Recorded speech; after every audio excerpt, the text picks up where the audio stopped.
Welcome to the latest episode of the Vinyl and Celluloid podcast.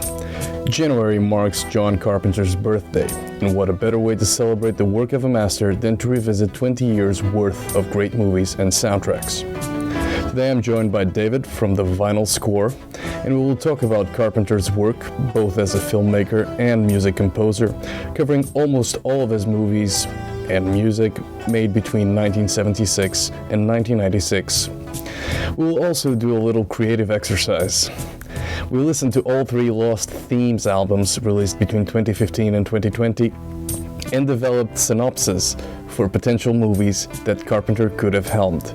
Stay tuned for another great episode.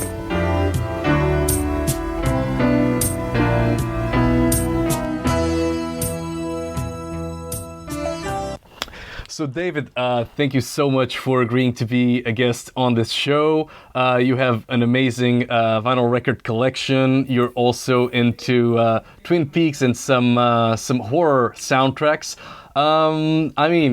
Let's get the ball started. How did it started? When did you start collecting vinyl records? And again, why soundtracks? Was it always the top pick or the top motivator when you started collecting?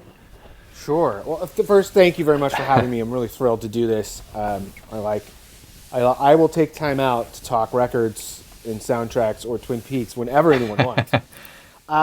So for me, I'm 41, and I started buying music in the mid '90s, and CDs then were the dominant platform, but also pretty expensive. And 16, 17 bucks was pretty likely, the going rate for a new CD lots of times.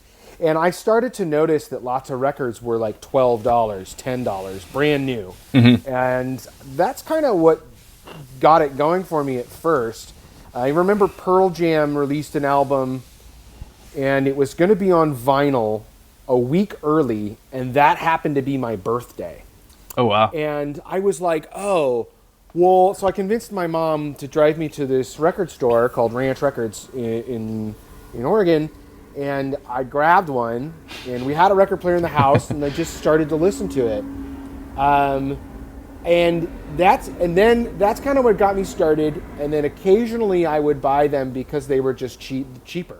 And then slowly I just started to love...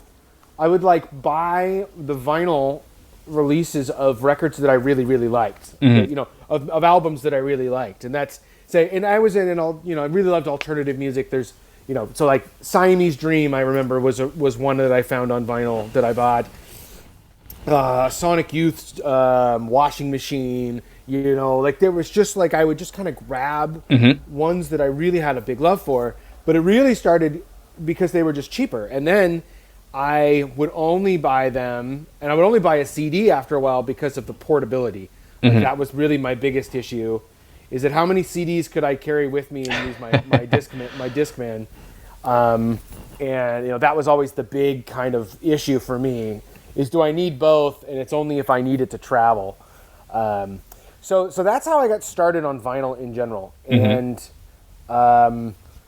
soundtracks and scores, I would think the soundtracks were my first love, and I would, the more jukebox style, bands putting music or individual artists releasing, there's the songs they contributed, and Trainspotting and Pulp Fiction were the two first ones I remember getting and being and I loved them because I got exposed to a ton of different music that I'd never heard before. And for the US, hearing things like Underworld, and even Lou Reed or Iggy Pop on Trainspotting, I didn't have access to that kind of stuff. And I was just what is all of Pulp?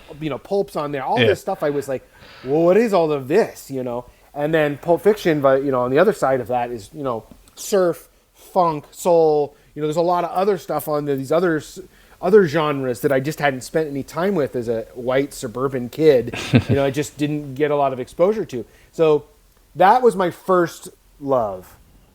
And then over the years, I would get 1 or 2 soundtracks a year, nothing crazy. And then I'm trying to think when it really fell over to a new level, and I'm gonna kind of blame the show Westworld. Yeah. I really liked Westworld the first season, and especially the soundtrack. And I bought it, and then it kind of and then I started to grab a few more. Things started to kind of get repressed a little bit at that time. Maybe I saw Mondo put out Black Swan about that time, and I was like, oh, that's kind of cool. And then I saw Jodorowsky's Dune was put out on vinyl, and I was like, oh, that's kind of cool. And I worked at a record store for a decade, and then after I left the record store, I kind of stopped buying records as consistently, and this kind of got me back into buying them consistently. And then the other thing that really made me fall head over heels with it is that you could find soundtracks of really interesting music that was also kind of cheap again. Yeah. I could find a soundtrack for $5 to $10 and take a risk on it, grab it, and listen to it and discover something again. And that really made it a joyful experience. And I was like, gosh, this is really fun. And plus, it also a little bit of a nostalgia hit for me. Finding something, that maybe everyone doesn't love, but finding Prince of Thieves on vinyl. That movie is a lot of nostalgia for me. I love it. And the music's terrific. And, just discovering little things like that really made it worthwhile. Now it's exploded in the new side since then. You could spend hundreds of dollars on new vinyl, with your eyes shut. Yeah. And I do. I enjoy that part too. But I really love finding used soundtracks on the cheap. It's really fun. Yeah, no, it's the crate digging process, and as you were talking, I recalled something amazing. So I saw last month I watched for the first time Wayne's World 2. So I've only watched Wayne's World 1, loved it, and then a friend of mine told me, oh no, you should watch part 2. And there's a scene where Tia Carrera, she basically turns to Wayne and shows him vinyl records, and the movie's from '93, and she's like, can you believe that they will stop making these? And I was like, I had to pause and laugh out loud. And it's funny also when you mentioned that it was cheaper to buy it in as a vinyl pressing rather than a CD back then. And now it's quite the other way around. So yeah, and it's true. Some of my most valuable records are just circumstantial because it was 1995. They made hardly any. Yeah, and I just bought them for $12, and they're so scarce now. And lots of them have been repressed now. But for a minute there, it was some of those records are worth $400. Yeah. Just because of the scarcity. And it was a really interesting time, especially in hindsight, and working at the record store and kind of seeing those patterns of popularity as it swings around. Oh, absolutely. I think here in Europe we have the advantage of markets such as not only the UK but mostly Germany, where you can still in the mid 90s you could still get vinyl record pressings, and so they are expensive now, but you can still find them, which makes it interesting. And back to your point about the connection between a soundtrack and a movie or a TV show. I guess for me as a child of the 90s, we had VHS. This was pre-DVDs and everything. And you could record the movie on TV, but again, it was quite limited, right?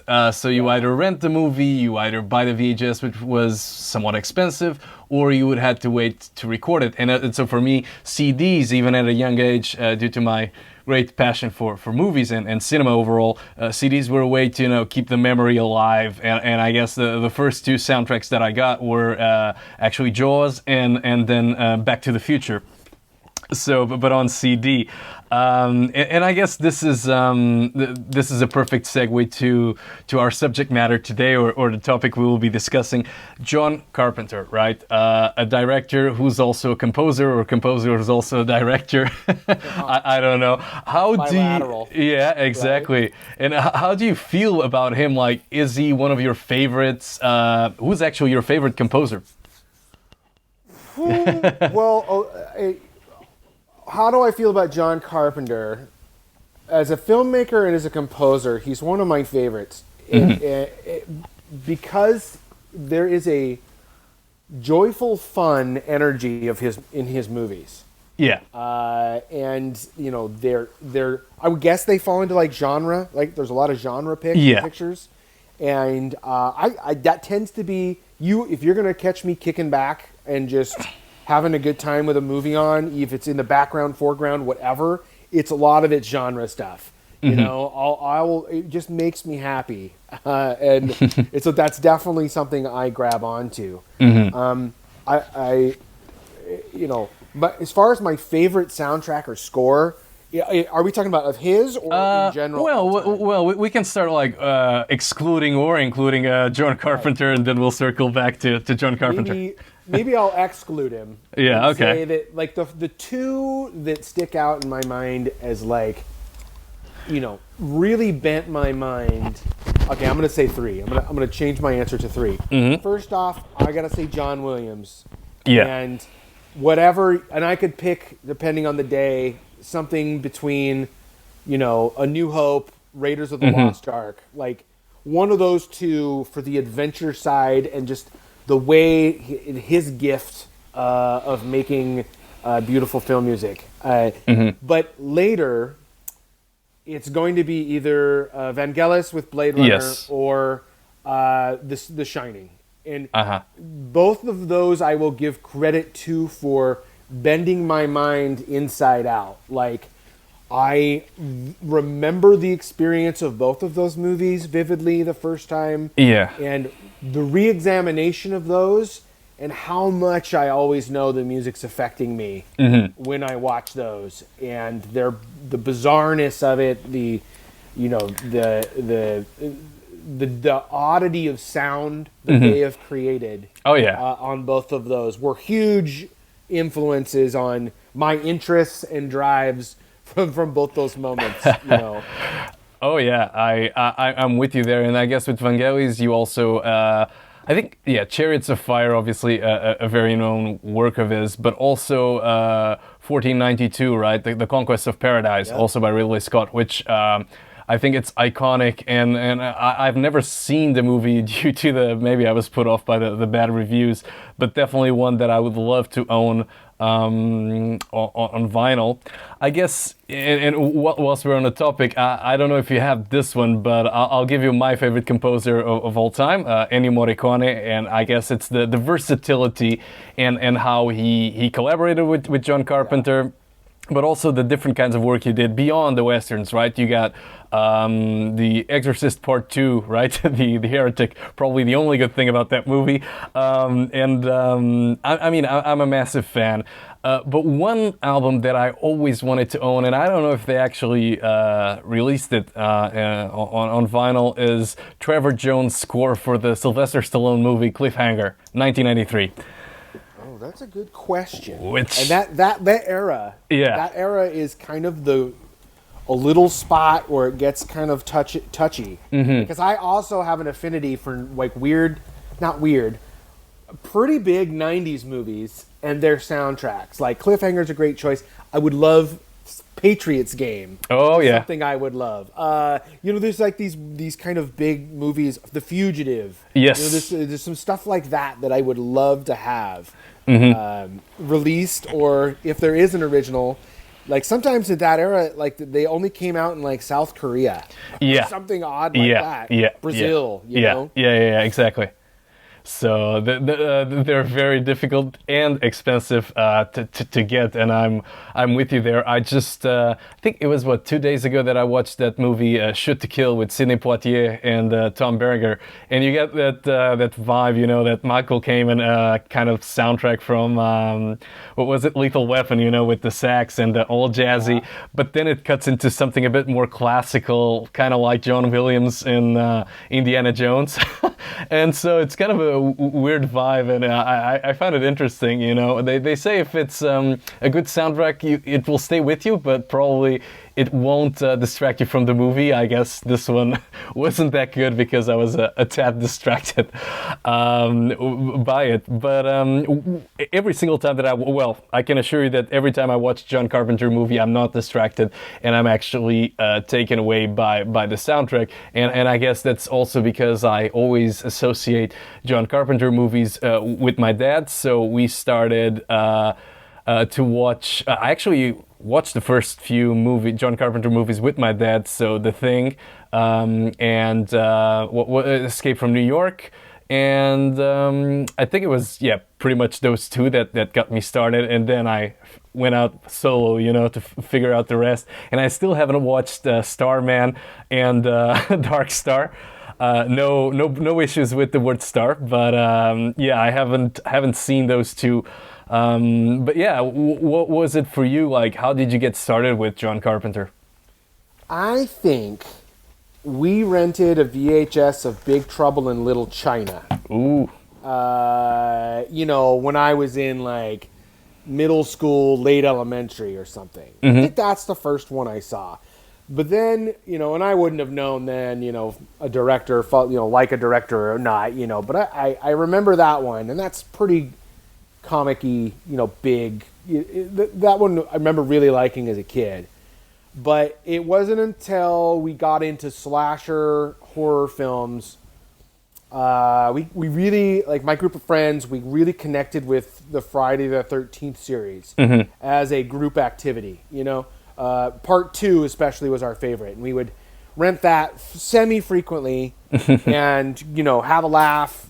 Like, you know, it was a fun time to watch as a group. And then we started to branch out from there, and I think like Scream came out. And like, so we were like, oh yeah, we should be checking out these other things. And that's how we got onto Halloween. And started to watch those. And then, you know, I didn't really dive into his stuff until later. And then I think I saw Escape from New York next. And I really liked that. I like Mad Max. I like that post-apocalypse vibe. One of the things I've noticed about me is I like consume artists and their work is I also tend to be a little bit of a saver. Like once I'm into somebody, I'm like, okay, what's next? And I don't necessarily like instantly rush to watch it. You know, I kind of want to savor, and I want to have something to look forward to from this person, you know? So I remember the next one I really loved, and it's hard to knock out of my number one spot. It's The Thing. Yeah. And a near perfect movie for me. Like, it is just awesome. Yeah. And then from there, I just kind of have been cherry picking other stuff. I think that the trilogy I love the most is the, I think he calls it the Apocalypse trilogy. Yeah. The Thing, In the Mouth of Madness, and Prince of Darkness. Yes. And to reiterate that I like to kind of keep a little gem awaiting, you know, waiting for me, is that I just saw Prince of Darkness in amazing. Like August. Yeah. And I was like, you know what? I think it's time. And oh my gosh, did I love that. Yeah. It's a great one. I love that one. It's a great one. I mean, I was. It's funny you mentioned that one because it was playing on TV. I think it was probably 15 years ago or something, and it was going halfway through, and I was like, no, I can't. So I had to change the channel because I wanted, again, savor it, like you say. And so I cannot watch half a movie now and then watch the first half before, not with John Carpenter. And yeah, I mean, The Prince of Darkness is simply amazing. I guess he couldn't do no wrong between 74 and 88. That's his great period. I try to think like. Yeah, absolutely. absolutely. Now, and I'm a sucker for like anything, any fiction that like loves to blend science and religion. I have an affinity for the middle, like if you had a Venn diagram of religion and science, that middle point where they must exist together somehow is a wonderful place to tell stories from. And so that movie really captures that for me. And I think also it has one of the best endings of all time. Like I remember when that ending happened, and I don't know. I mean, if someone's listening to this, I assume that they're probably okay with some spoilers. They will be. They will be. You've been warned. But that cut right before he touches that mirror is perfect. And I remember when it happened, I just was like, "You did it!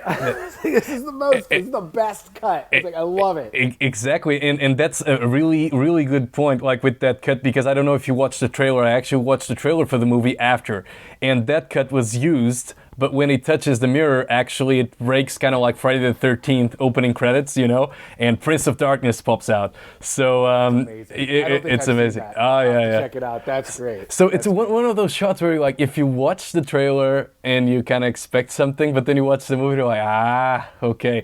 So I'm with you. Like I think that movie is just brilliant, and I guess one of the things because like. Not to sound like philosophical, but movies are about both sight and sound, right? And I think the fact that Carpenter is in general involved in both, he's able to create an atmosphere. Now, don't get me wrong, I think every partnership between Spielberg and Williams is it's almost a winning combo and a surefire hit. But I think here he has that control, and I think that's what makes it work, both the movies and the soundtrack. I don't know if you agree with me on this one. Yeah, I think that there's some pairings or when a director there's something about movies when you have a director who seems a little bit more keenly aware or in tune with how music works. And I think Spielberg has a good ear. I think he understands what works. But if you take David Lynch, John Carpenter, they have a foot in that musician's world, right? Yeah. And Carpenter even more so than Lynch, like spends a lot of time composing. And when you have both those skills and you're putting the visual audio together, I think there's a little special synergy that happens when artists are working in that world. And it's almost like when they're working on the visual, they know the music that's going to happen. And Lynch, I bring up Lynch because I think he's the same way. Like, especially working on my videos for him, he's piping in music while he films. He hears a song sometimes and then will go reverse. Like, this song will make a scene, and they will connect, and they'll have that connection. And I think Carpenter is just right in there, and I think that's what makes his movies pop a little bit more. Because he's so connected like that. Oh no, I completely agree. And I would say one more point on that. You can also tell when he's not engaged, though. Like when he's a little bored or the movie's not going well, then the soundtrack almost follows suit. It like becomes slightly generic or forgettable. Okay. And it's like and I'm talking more about. I don't love some of the late 90s and 2000s work, Those kind of fall flat for me, Ghost of Mars-y kind of things. Even Village of the Damned seems a little boring to me. It has its moments, but it doesn't quite have the spark of some of the others. True. I mean, I was about to ask you if you could give me an example, but I think, just to put it out there, I haven't watched Ghosts from Mars nor Vampires. So I kind of finished with like In the Mouth of Madness and Village of the Damned, which again, Escape from LA. I think that's the latest one. That's 96. Yeah. So I finished there just like because it's a Carpenter Russell combo. But I'm with you. Like Village of the Damned, I cannot like if you tell me, oh, this is the soundtrack for the movie, I'm like, cool, and it's like, busted. No, it's actually it isn't. I couldn't tell, because it's one of those. I don't know if it's forgettable or I just just like flies under the radar. Yeah, and purists may come after me for that. That's fine. It's just, and it's not even that it's bad. It's just kind of unoffensive, and so it gives off a blasé feeling, and it's just, I think it's more noticeable because usually, no matter what's going on with his films, if I don't think the plot's working well or whatever's going on from the directorial standpoint, the music usually is supporting it in a way that kind of elevates it. And I think those later ones kind of falter. And that could be, there's a wide variety of contributors of that too. Yeah. He had a rough go as a filmmaker, and not always justly, Yeah. I think he was dealt raw hands several times and not supported in a way, that would have, promoted him to continue to make great stuff. Oh yeah. I mean, I really don't know like the story behind Escape from LA, but I guess we can get there once we start to review some of the soundtracks and the movies. But I'm with you there. He never fully went director for hire, but that doesn't mean like sometimes he wasn't conditioned or he had to follow the studio's guidelines, especially with the likes of Christine. A movie that I enjoy, but again, it's not. You can clearly see that he was following orders, and they weren't necessarily his. Sure. So, if we start with, I don't know if you want to start with Dark Star. I mean, I haven't seen it, so I was thinking about starting with the Assault on Precinct 13th, 1976. I mean, as a movie and the score, what's your take on this one? This is a great movie where you can clearly see the seeds of someone, you know. And I've only seen this a couple of times. I like how grindhouse it feels. Yeah. And B. I'll use the term B movie with affection. Yeah. It has that kind of midnight movie kind of a feel. Yeah. And it's not my favorite, but it has all the kind of seeds of his skill set to come. I also really I think he does a really good job when he also has a small budget. Yeah. He's kind of forced to deal with things with a smaller amount of money, and there's other movies in his catalog that hit on that.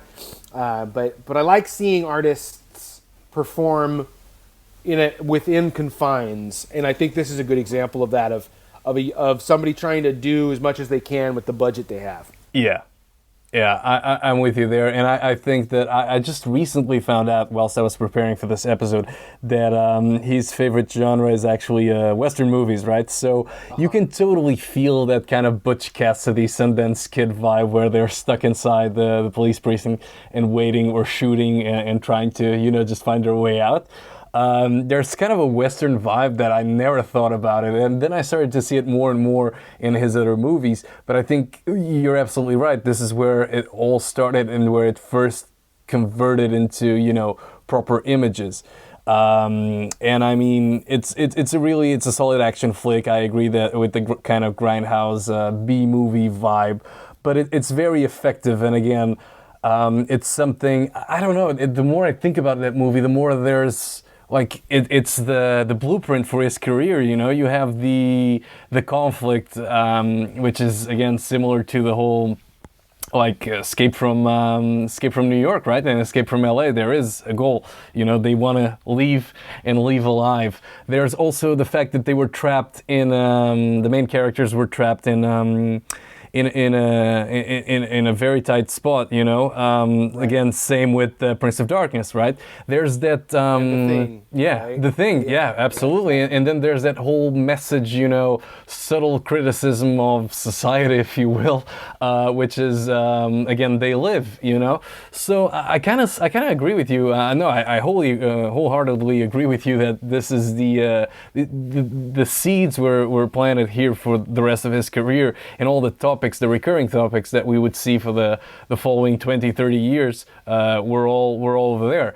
And I mean, in terms of the soundtrack, how do you feel about his work on this movie? You know, this was just like either released for the first time or re-released on vinyl, and I didn't grab it, and I regret it. But this is not one I've spent a ton of time listening to. It is one that would be in the lower ranks. So I don't have a big opinion on it on that. Yeah. I would have to say I need more time. Oh, I mean, I'm asking you because I own the anthology album, John Carpenter's anthology, and basically it's there, but it's kind of like one of those that it plays and oh no, I need to move the needle back because I completely like passed over it or not ignored it, but it was kind of like it was there and I didn't pay attention. So it's definitely one to re-listen. So again, I think. Yeah, I need to get back to or revisit the soundtrack. But as a movie, I mean, it's certainly it's in the lower. Just because everything else is excellent, right? Or there are a lot of excellent takes. So I feel that it's one of those movies I'll definitely will revisit in the near future. And I mean, John Carpenter followed. His 1976 debut, if you will, with 1978's Halloween, and I mean, what can we say that hasn't been said? Well, over to you, David, because I talked a lot about Halloween. Well, you're totally right. The ripple effect of that movie hitting the water is huge, and the simplistic nature of the score. The propulsive energy of it is so infectious, and I'm not the originator of this comment, but I think it was maybe in a Red Letter Media video about Halloween. The what's the right word? The song is now synonymous with the holiday. The theme song transcended the movie to the point where it's almost the theme song for the entire holiday, and it can be transposed, and it's like the jingle bells of Halloween. Of Halloween. It's just like so amazing how much that has become a cultural thing, and I have more respect for it, the movie, than I do. Is a rewatch. It's not the thing I reach for the most from him. I think I get it, and I get why people are way into it, but it's not the thing that makes me the most wild about his filmography. Yeah, I mean, for me it ranks third out of all of his movies, and I guess when you talk about the soundtrack, I would say that not only the theme, but for me and I guess for some of the fans, it's almost as effective as the theme is Laurie's theme, right? Which is also iconic, and it's kind of I don't know, it just really works, and all those lurking all the cues from the like dun, dun, dun, like and whenever Michael is lurking around or there's an ongoing chase, I think they're so effective that like singling out a track would be somewhat difficult, and also the fact that you got so many variations across so many movies, right? Halloween 2, and now with the new David Gordon Green's entries, they're also amazing, and there are different variations, and I agree, it's iconic, and I guess it's one of those cases almost like Friends, like the theme song became more popular than the movie. Perhaps more people have listened to the soundtrack than or the school or the song than they have watched the movie. Yeah, exactly. Yeah. It's used in probably home decoration, trick or treat, locales. It's just, and it's really cool that it has done that. I think that's really neat. Oh, absolutely. And I mean, I guess it's really unfortunate that in 1978, John Carpenter also released a TV movie, right? Which it's unfortunate because that TV movie doesn't get a lot of attention. So Someone's Watching Me. I've never been able to try to see that one, and it might even be like on Prime right now. I should go check it out, but I've never seen or heard that one. I don't know. Oh, I mean, the soundtrack I'm not really familiar with. All I can say is that I don't think he actually composed because there were some sort of like network obligations, so they didn't use him. But if you like, first of all, that tight budget, made for TV budget kind of vibe, and which again, John Carpenter is able to work with that. I say Wes Craven isn't, right? Because I've seen some of his made-for-TV movies and they're appalling, to say the least. But John Carpenter makes it work. And the movie stars Lauren Hutton and also Adrienne Barbeau. And it's like you can see there are some, set decoration that are a bit cheesy or minimalist, but not for the sake of making a point, just for the sake of, cutting the budget, and it's I think it's a great experiment and definitely a great watch. So if you haven't seen it, I'd highly recommend it, and maybe you'd be surprised. Yeah, I will totally someday. I'll be in the perfect mood. It'll be up. I'll be like, yes, I'm doing it. Great.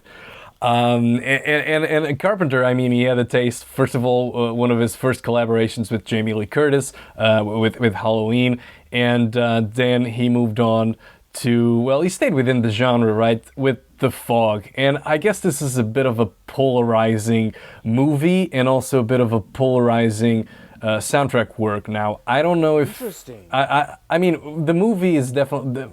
Everybody I talk with, they kind of like... Either they think everybody else is being too harsh and the movie is it's not great, but it's not that bad. But also, when it comes to the soundtrack, I don't think it's that forgettable, but definitely there's an eerie vibe, especially with whenever you see the opening sequence, but it's not as memorable as some of his other work. And I mean, I don't know what's your take on this movie and the soundtrack. This one really connects for me, and I really like this one. And some of it is the economy of the story. Yeah. I also think some of his cinematography in that one is amazing. Yeah. I still think about that shot of Adrienne Barbeau going down the stairs to the lighthouse radio station during the day. Oh, it's such a cool shot. The stairs look like they're 80 miles long. It's just really cool.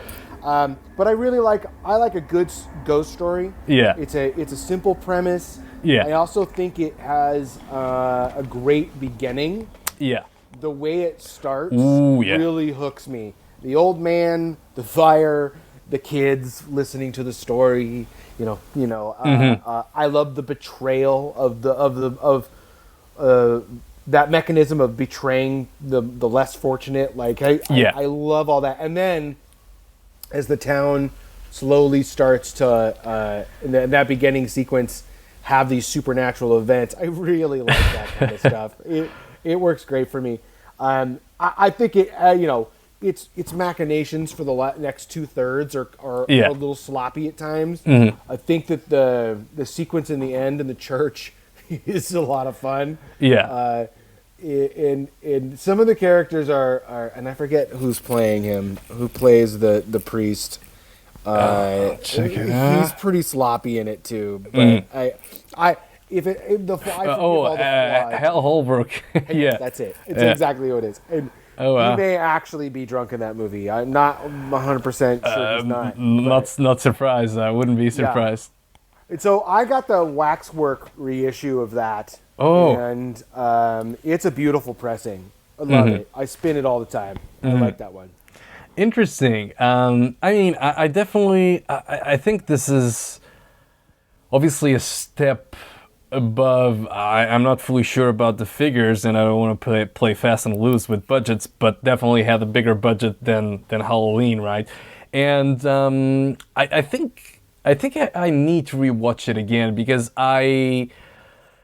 first of all, I'm with you. I think the movie benefits from a stellar cast, right? You got Adrienne Barbeau, you got Jamie Lee Curtis, you got the great horror icon Tom Atkins, right?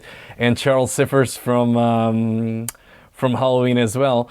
So you got a really stellar cast, and Janet Leigh as well, right? So and I'm with you. Like the movie for me, and I think maybe the issue with the fans, with some of the fans, John Carpenter's fans, that is the unevenness of the movie, you know, because you have some excellent shots. You got, and I'm pretty sure they did it like in reverse, but with the whole, when the fog like recedes, you know, and leaves the room, probably they shot it like, and then okay, let's reverse this.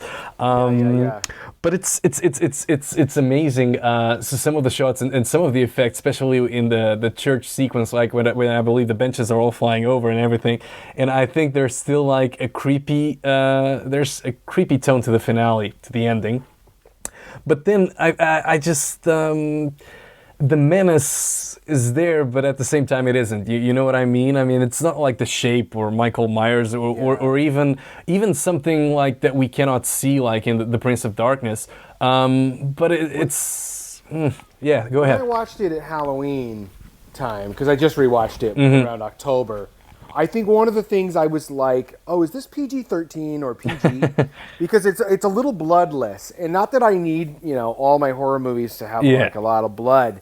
But I think that was one thing I thought, oh, they could have leaned into this a little bit more. Sure. And I think that, like, you know, when the ghosts are taking over the boat. You know, there was some opportunities like that where, and maybe it just didn't come out well enough in the execution and they had to let it go.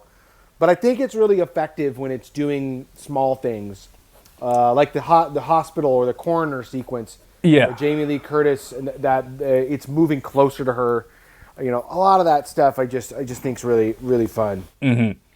It's interesting that you mentioned it because, like, we talked about Assault on Precinct 13th, and we flew by one of the most shocking scenes in movie history, right? So that when the little girl eating the ice cream gets shot, right? That's where I get that exploitation film right? kind of shock perception too of that movie, right? It's just, you know, it's a real wild moment. Exactly, and so I think Carpenter had it in him.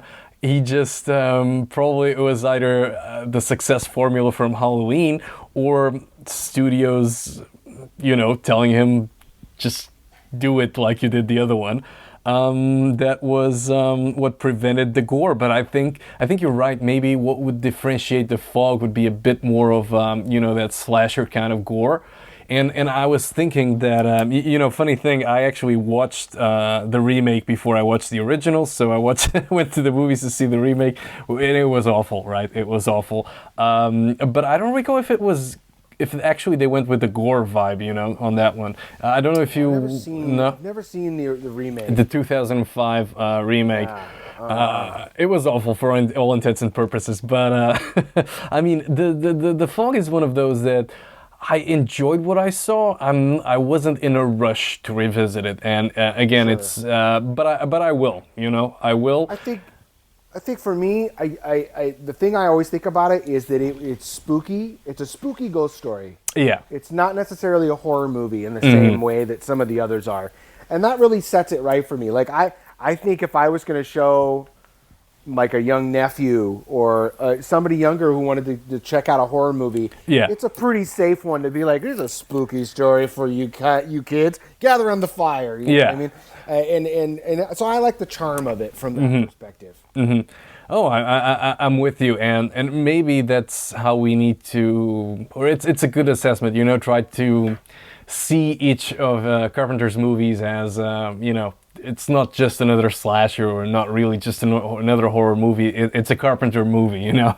And sure. and speaking of Carpenter movies, we move to my second. If I had to rank them, would be my second choice, 1981's Escape from New York. And I mean, what a movie! This again was I watched it with my dad. It was his second collaboration with Kurt Russell. The first one was Elvis, the 1979 biopic. But this is where they really hit it off. And again, Escape from New York, a bit of a western, you know, kind of like Snake Plissken is the John Wayne-ish vibe, even with the eye patch and everything. And what's your take on this one? Yeah, this is just this. If you don't have fun watching this, I don't know what to tell you. You don't have a pulse. Yeah, this is just a good time. And I think maybe, you know, comparatively to today's standards of pacing, it comes off a little slow. But certainly not for my own. You know, this is exactly the kind of stuff I like. I love the technology that's used, the kind of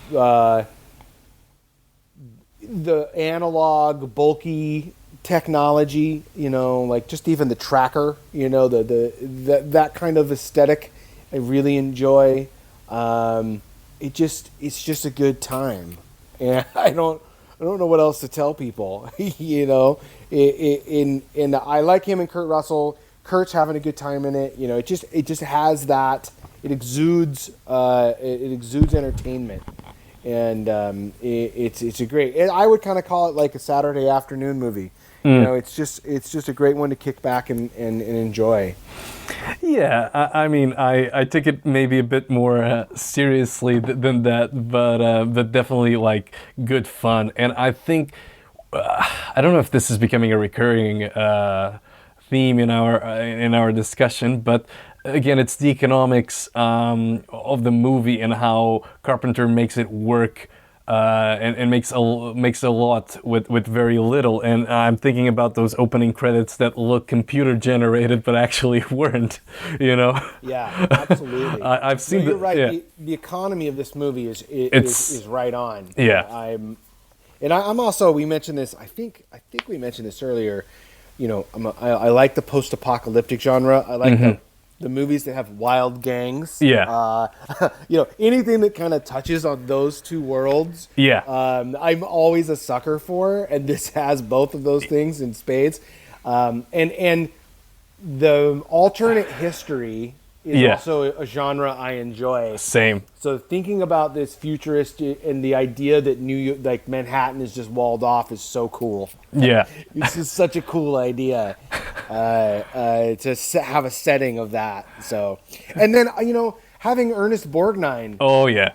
In a big role, and maybe that's kind of like at the time that wasn't a deal, but for me looking back, it's cool that he has such a big role in it. Yeah. I like that a lot. Oh yeah, Harry Dean Stanton. Oh god, there's so many fun people in that. Oh yeah, absolutely, and Lee Van Cleef as well as a badass. Yes. And I think we could dedicate a whole episode to this movie because Isaac Hayes and even Tom Atkins again, and even Jamie Lee Curtis, right, who voices the narrator, right? Well, he has. I like that he has like an acting ensemble. Yeah. You know that he always is kind of pulling from. You know, because Barbosa in this, Donald Pleasance is in this. You know, and you know and other people will make appearances in later movies, and I love that. I like that he does that. I'm completely with you on this one, and I just have to say I've seen the deleted or the outtakes for the original opening, right? And I'm sad that we'll never get to see like that in like 4K quality. You know, where they actually arrest Snake. And I don't know if you've seen them on YouTube. I don't think so. You don't? I know. I was about to say, I don't think I've ever seen this. Listen, if you love that dystopian kind of like Westworld, but like 70s Westworld, you know, like in the original movie vibe, it's. I think it doesn't belong in the movie, and in a way, we're all better off because we watched the movie without this part. But as fans, you get to see a bit more. And you value it after you watch the movie, if that makes any sense, right? Yeah, sure. It would be a bit off because the movie has that kind of, you know, it's in a world of its own, but still it's still 80s. But the opening credit, it's quite 70s, you know? It kind of makes you think of Logan's Run and all those movies from the early 70s. And I mean, I really like the movie. I think once you get to hear more about, or you read more about the movie and the fact that Donald Pleasence had an idea or a reason why would the U.S. president have a British accent, and John Carpenter said, yeah, great, never mind, I don't care. So I get, once we realize this and this, okay, this actually doesn't make sense, but we're okay with that, and that's what makes it such a great movie. I don't know if you agree with me on this one. Oh yeah, totally. Yes. Yeah. And the soundtrack, it's definitely, yeah, it shares the like top position. Like when we look at John Carpenter's work, the whole ta-na-na, ta-na-na, it's simply it's amazing. And I'm not doing it justice by humming it, but it's a great work, and it's a very, I see it very often on record stores. You know, the vinyl records just being sold. I don't know if you have the same experience over there in the U.S. I think this is like the stuff that he directly composed. I think Escape from New York is like the number one. Yeah. Excuse me. No, you're right. Number 2 behind Halloween. Most recognizable theme, and probably the best selling after that. And Snake is such an iconic like person. Yeah. And you know, it's kind of that other big high watermark, besides maybe The Thing. But I think that had a later appreciation, not the immediacy of you know, Escape from New York, I think was more popular. Absolutely. And I mean, yeah, Escape from New York, we segue perfectly into like what I think is, again, tied as the number one option, and that's or my number one pick, which is The Thing. And here it's quite an interesting, like my number one John Carpenter movie, and also number one soundtrack choice. And I just really don't know, like maybe you do, what was the involvement of Ennio Morricone on this one, you know? And sure. How much is Ennio and how much is John? Sure, and you know, I think there's probably some still, whatever explanation I'm about to throw out. Yeah, it's probably some murky waters still. And I did do an episode on this on my YouTube channel, and if folks want to check it out, they can. I'll put the link. Don't worry. Yeah, thank you. And it was a really fun one to check out because there is this kind of mystery element to it, and I'm not always sure, you know, 100% why. But for this movie, I think he got a bigger budget, and he was like, okay, I have a lot to do. I being John Carpenter, right? John has a lot to do on this movie, and I'm not going to do the music. I'm going to get somebody, and I'm going to work with somebody I've always wanted to, right? So, you know, he loves Ennio. Yeah. And because he also has a pulse and understand. Yeah. So he likes Ennio too, right? And so he talked to him about it. They collaborated on it tonally, and you know, had some great conversations about it. He composed it, I believe, without seeing much, and then when they got to the point where they were putting it together, John felt like it was too much, and that the movie needed a more low current of sound, not necessarily some of the more, I'm going to use the term flowery compositions that Ennio had done, because they have a lot of frenetic energy, and that wouldn't necessarily be at home in the movie that ended up, you know, kind of materializing right from the get-go. What I'm not quite sure is when he made the decision that he was just going to re-record some of the stuff and or create themes based off of or anew for the film. And then I know he and his partner Alan Holworth went off and did it very quickly.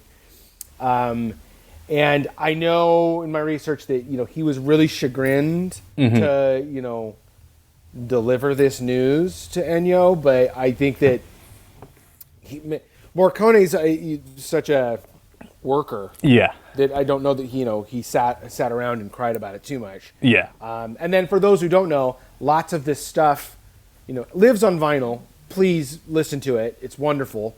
But also was resurrected for the Hateful Eight. Yeah. You know, in not wholly in 100%, but there are a lot of compositions that were reused for that. So they found their way to life eventually. And I understand both artists' points maybe about the value of it in or out of the movie. And I'm glad the recordings were made and exist and we can listen to them, because I think they all have value. Mm-hmm.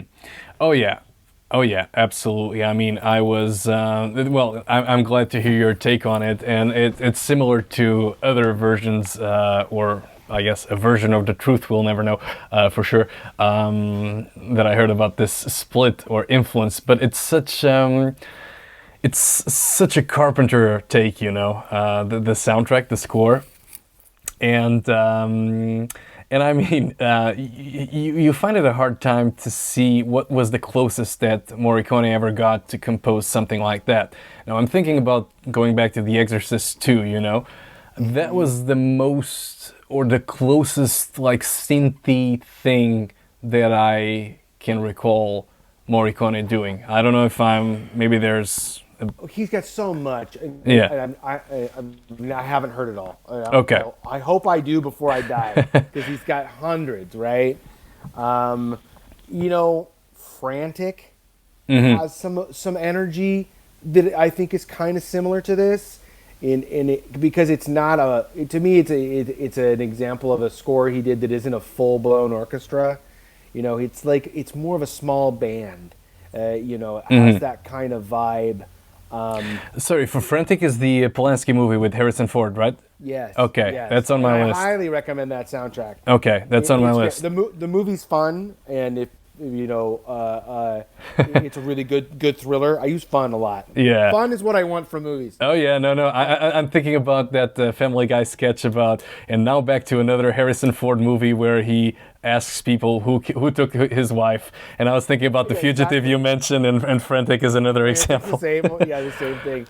I like that he's kind of an idiot in that movie. Oh yeah. He's not much of a superhero, you know, and he's a little befuddled. One of the best choices in that movie is that his wife, they're visiting Paris.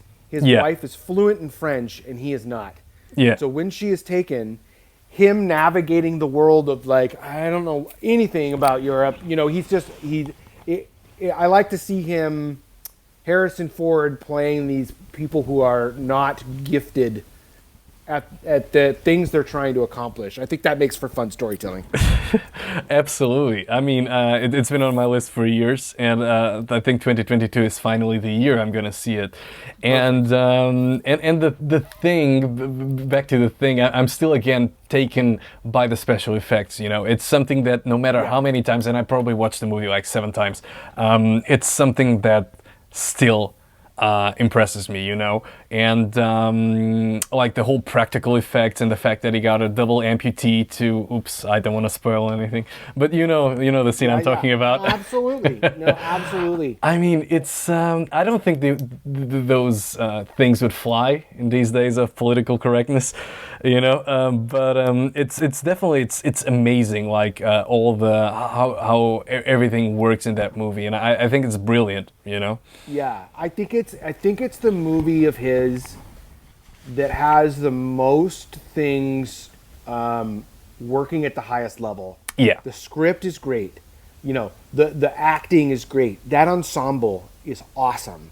Yeah. The music is great. Not only the visual effects, the special effects, but I'm in love with the lighting. Oh yeah. I'm in love with the look. I'm in love with the mystery. Yeah. I love the way it starts. Like, I just think that it's just a lot. The only thing that kind of gets me is maybe the end. that monster isn't quite there, but gosh, it's like 99%. Yeah. Like, I'm like, whatever, I don't care, because it also doesn't matter. It's not very long. Exactly. It's 40 seconds of maybe of that whole interaction. Yeah. But I'm a big science fiction fan. Yeah. And the mystery of who is or isn't infected and I love that kind of stuff. Oh yeah, I mean, I love it. It just keeps you guessing, and I haven't watched the original 1950s one, you know, The Thing from Another World, but I will one day. I just still think that there's so much to appreciate and again talk about, and that's the issue with John Carpenter's movies. Like there's always a lot to enjoy. But one of the things is that, and you'll probably never want to come back to this podcast once I tell you this. But for many years, I always mistook the soundtrack from The Thing, the opening theme, with the one from Prince of Darkness. And I know that they're different nowadays, but for a while there in my life, I couldn't tell them apart. Oh, I don't think that's a huge sin. Especially when he has a sound. Yeah. I mean, Carpenter has a sound. If I'm going to hear that thump thump, Yeah. thump thump, I could probably guess what I'm listening to pretty easy. He's got some syncopation he loves. Yeah. He's got some, plucking patterns that he loves. It's just part of his sound. I think you should forgive yourself. Oh yeah, I mean I'm not.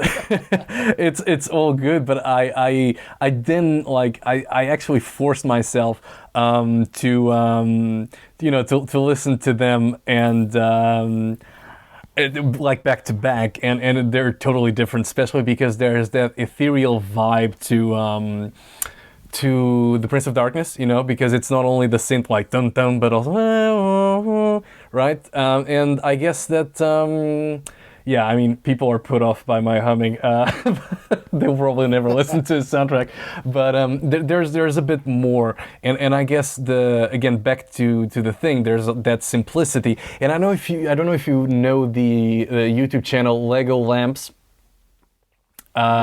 So what they do is it's really funny. They essentially make musicals out of movies, and they get like the soundtrack, right? So what they did with The Thing, and this is a movie, a clip that's years old, is actually take the beat, dun dun dun, and then it starts to become upbeat, and they get a Sinatra-like voice to narrate, and it actually finishes with the following lyric: "We're way past the point of silly denials. So am I McCready or could I be Childs?"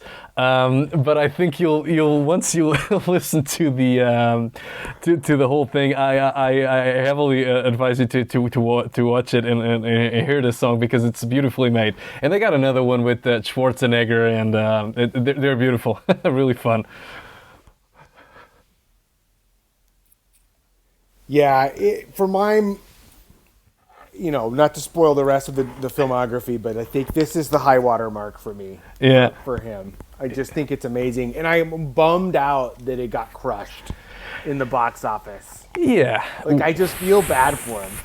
But are we blaming E.T. for it or not? Yeah, sure. There's probably a lot of contributors. The timing is which, you want to, if you look at all the movies that came out in 1980, what is it, 2, 1? Mm-hmm. 1982, yeah. It's crushing how good everything is in 1982. It's just amazing. Yeah. Oh, yeah, absolutely. I mean, it was a great year. I think those years it's difficult just to get a top 10 out of it. And I mean, Carpenter, I guess he was a bit also crushed or taken aback by the underperforming movie, and I think we kind of feel that with Christine, right? Because it's more of a studio movie, if you will. Yeah. And certainly, it has that kind of, like you described, jukebox kind of soundtrack, that 1950s doo-wop sound. And I think, again, because it was a book adaptation. I don't know. I've actually never read Christine. I did read a lot of Stephen King books, so I don't know if it's really close to if it's like a loyal adaptation. But I mean, Christine it's a fun movie, but it's what it is. It's kind of like Carpenter's forgotten, entry in the 80s. That's the way I see it. I don't know how you feel about it. Yeah, and I think since it is a King adaptation, it does feel like I got to make some money here. I'll do this, and it has a nice energy to it, but I think I've only seen it a couple of times, and I probably owe it another round. But it's not something I glommed onto. I actually listened to it this morning because I was like, I wonder if I'm not giving that one a fair shake just from the Sonic side, you know? Yeah. It's like I better give that a listen, and I enjoyed it, but I'm not humming anything. Walking away from it. And I didn't listen to the soundtrack side. I just listened to Carpenter's score. Yeah. But, I didn't pull anything immediate out of it. And I mean, again, it's not that I'm rushing through Christine. It's just that there are some cool effects in the movie, especially every time the car gets destroyed or mangled, and like the way it rebuilds itself. I think those sequences are well accomplished, but at the end of the day, it's a coming of age movie, not a very good one at that, I think. And I mean, yeah, I've watched it a couple of times, but it's pretty much forgotten, you know, other than those sequences. And I think he really this was a mild success, and it prepared him to maybe pursue something completely different, which was 1984's Starman. And I mean, I haven't watched it. I know it was it grabbed an Oscar nomination for Jeff Bridges, but do you know if Kurt Russell was ever in contention for the lead role in this one? I don't know.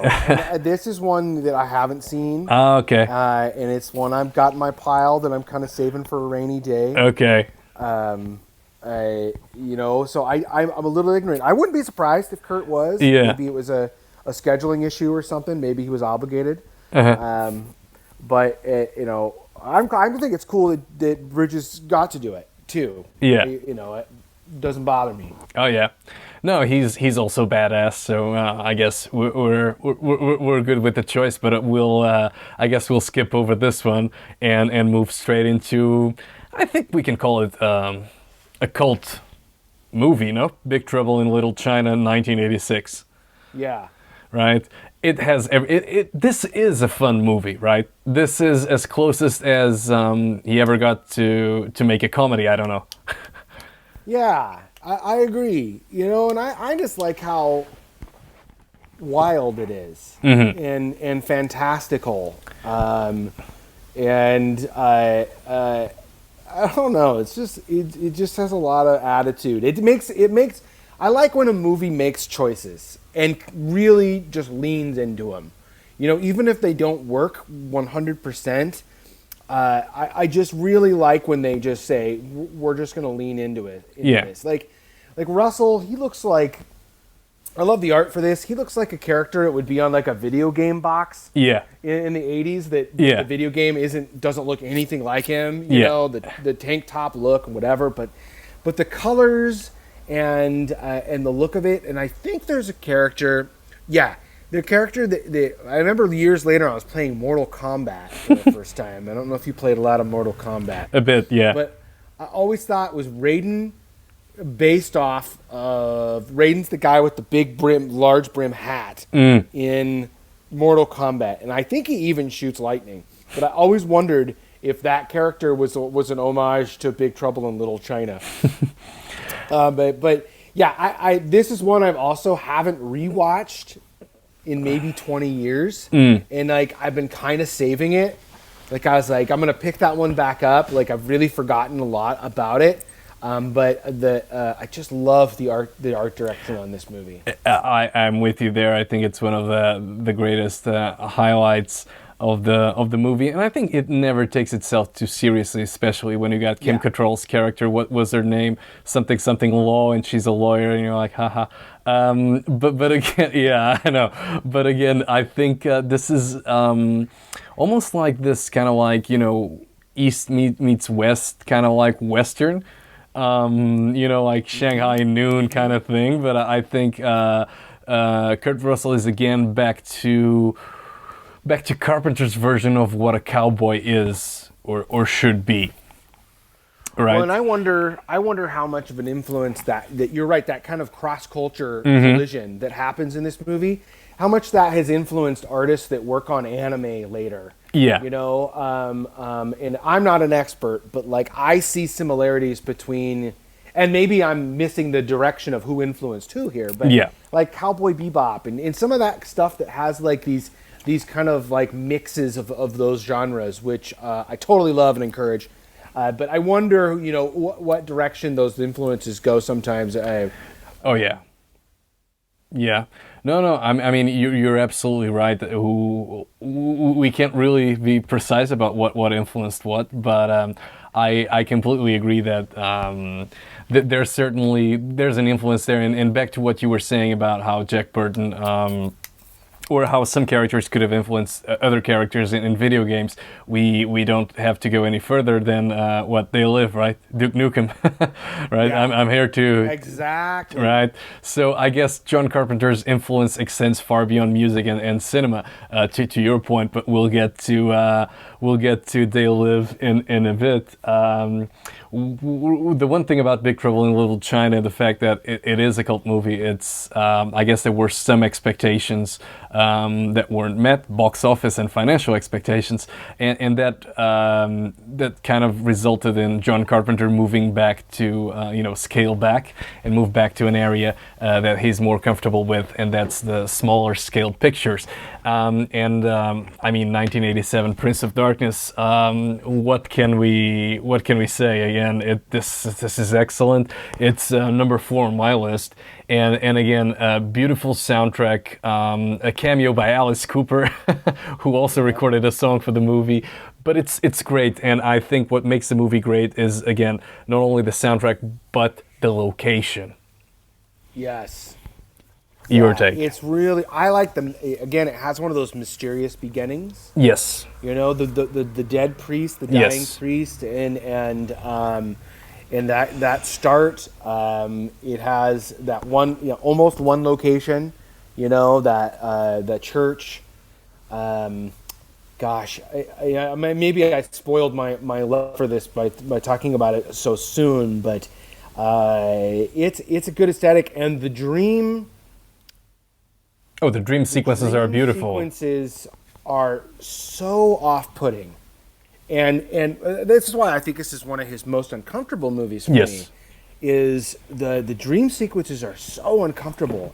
That kind of shaky VHS camera, and getting close to the door, and like, man, whatever's coming out of that door, I am not interested in. Like, it really gets me there.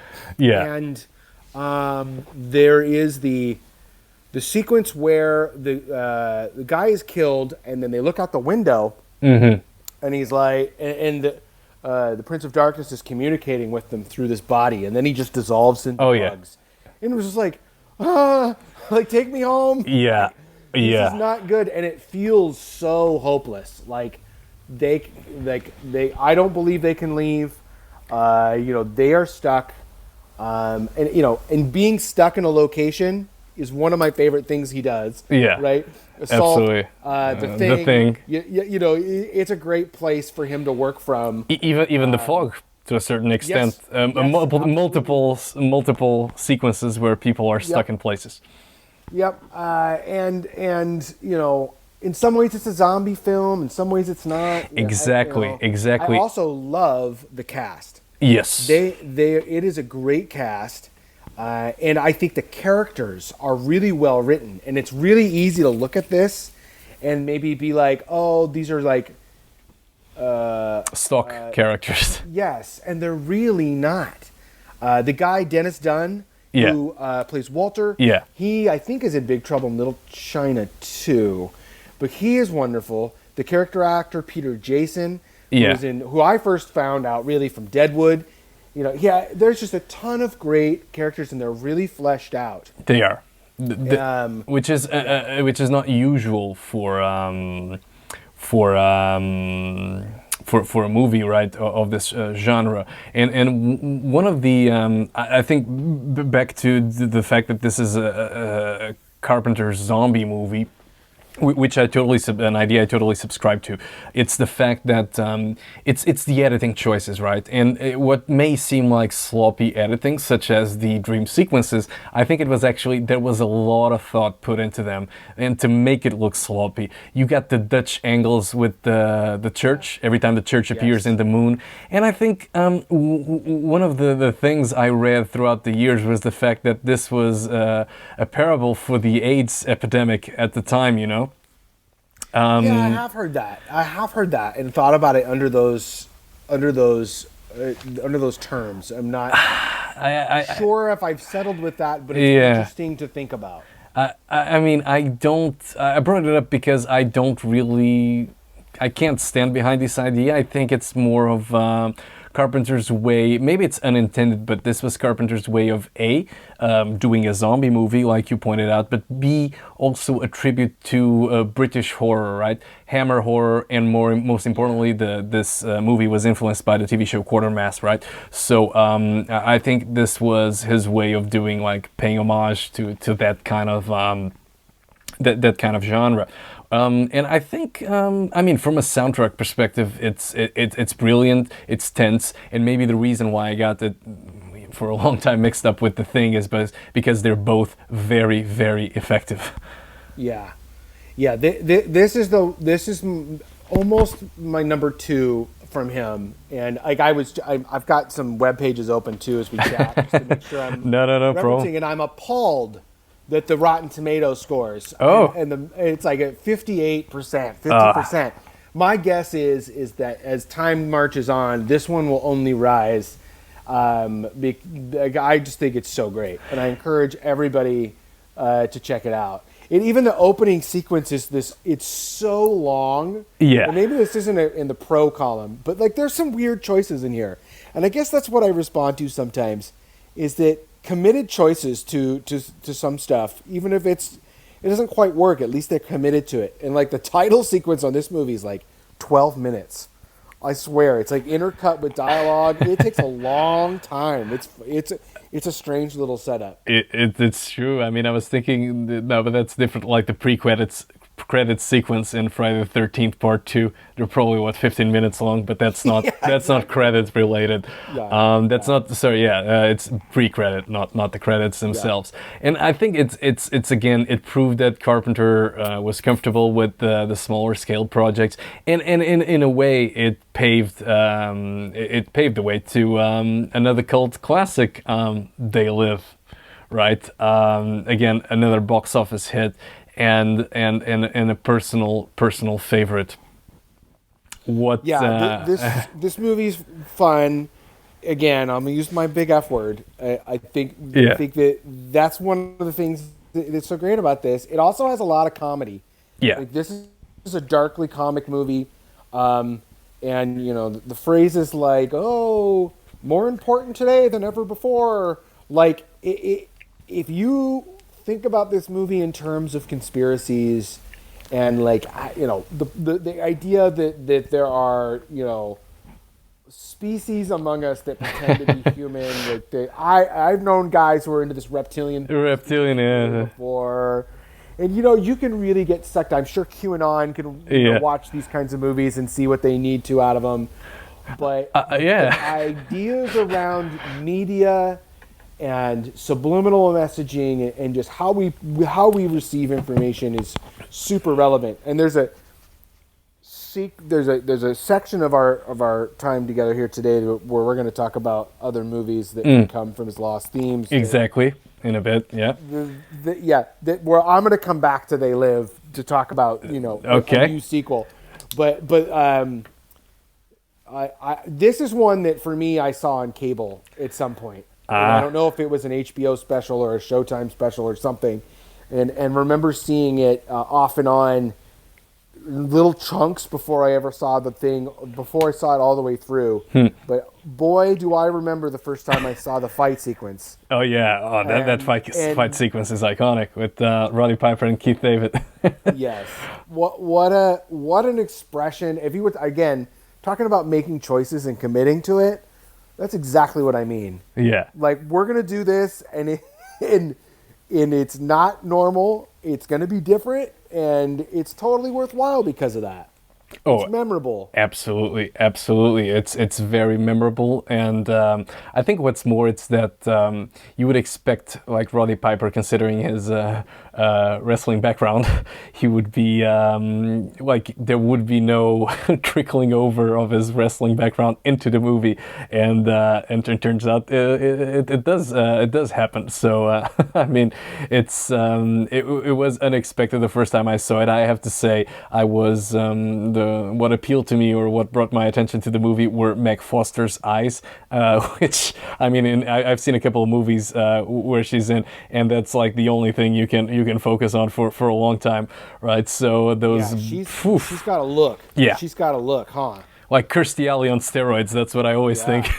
Yeah. And also back to opening credits and everything. The way that the title dissolves into a street art, in the beginning, it's beautiful. It's a great choice, and it's what makes this movie stand out. It's probably like how it fits into a certain set of late 80s entries, such as Parents and a personal favorite, Brian Usner's Society from 1989. I don't know if you've seen that one. I don't know. I haven't seen that.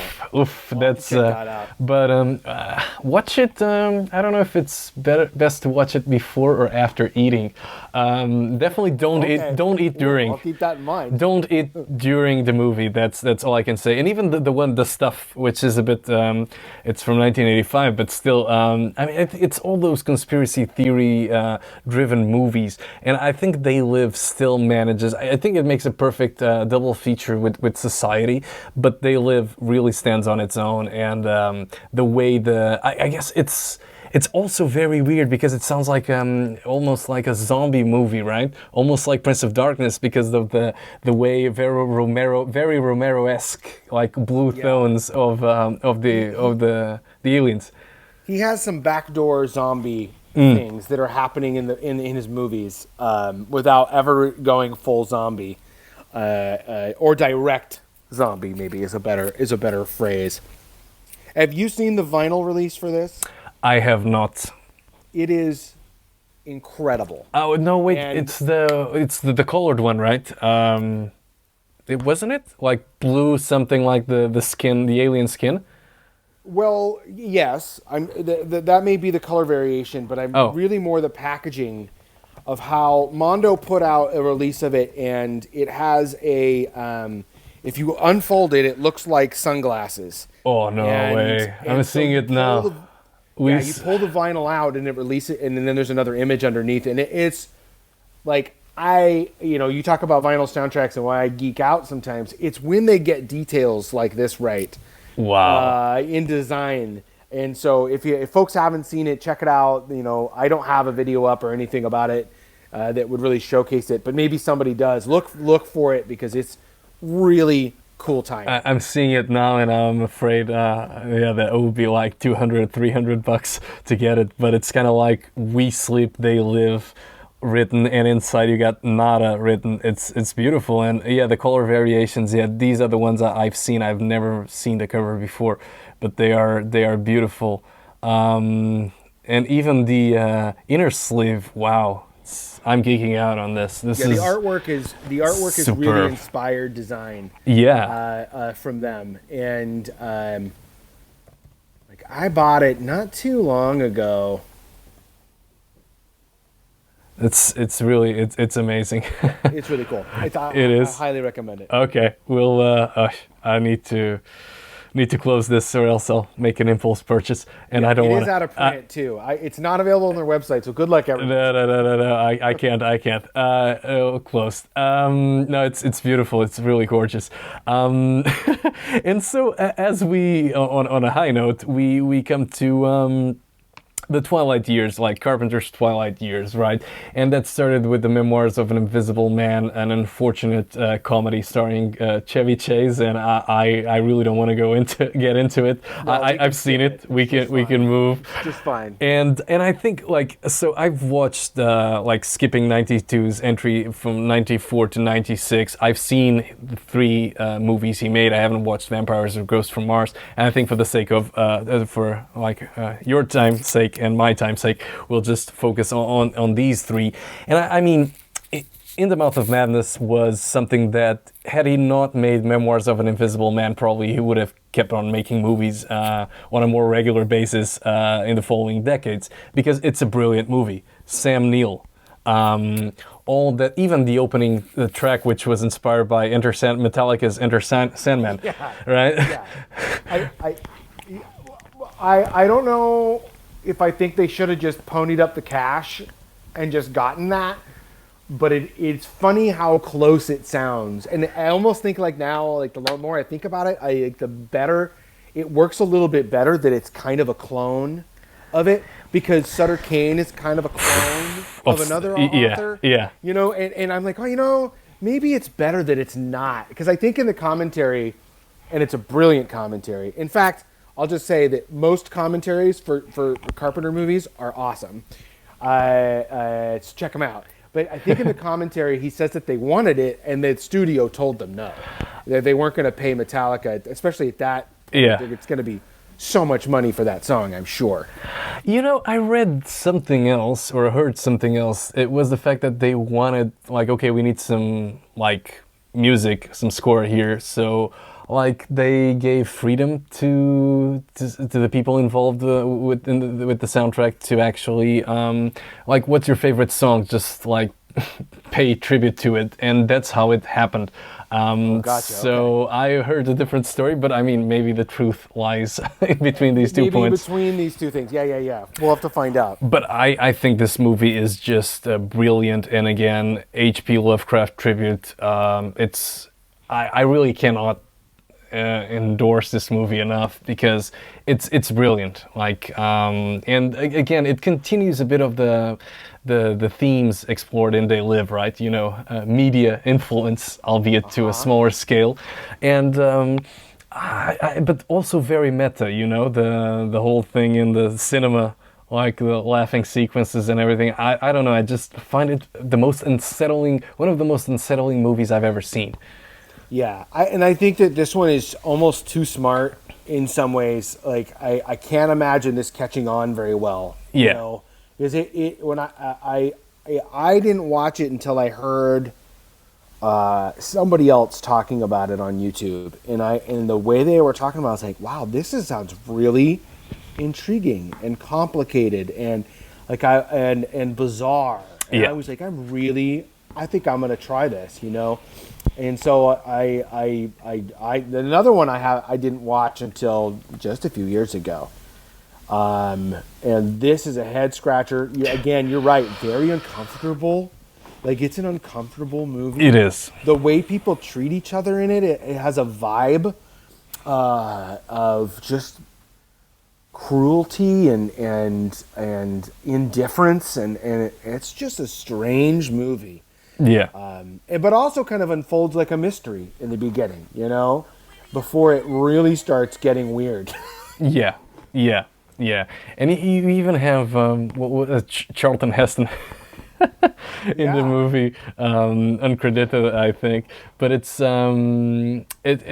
a weird one, and I think again, it just continues like Carpenter's work, like vibed with the sound and everything, and I think it really works. Like you said, I never thought about it like the way Sutter Kane is a rip or a copy of, and it's great that we also didn't get Metallica's original song. And speaking of not rip-offs, but this was a remake, Village of the Damned, 1995, and I have to say, I like the movie. I mean, I don't have an issue with the movie. I think it had a great cast with the great late Christopher Reeve before he got paralyzed, his last role before he got paralyzed, Kirstie Alley, Mark Hamill from Star Wars, and I think it's really I like the movie. I mean, I can't say much about the soundtrack, and I know that this was related to Carpenter was trying to remake The Invasion of the Body Snatchers, and he was kind of like, okay, it was done, greatly done, and in 1978 and then in 1993, so might as well focus on another property, and that's how we got to Village of the Damned. I think, this one's a misfire for me, and I also don't think there's like something so horribly wrong with it. I just think it's kind of just okay, and it almost feels like a made for TV kind of a vibe. I think the highlights are the beginning again. Yeah. It starts off really intriguing, and I was very interested in it from the get-go. I think Mark Hamill, doing some scenery chew works great for me. I like some of the sequences with the kids and the mom and putting her hand in the pot, really gets me. I don't like that in a good way. You know what I mean? Yeah.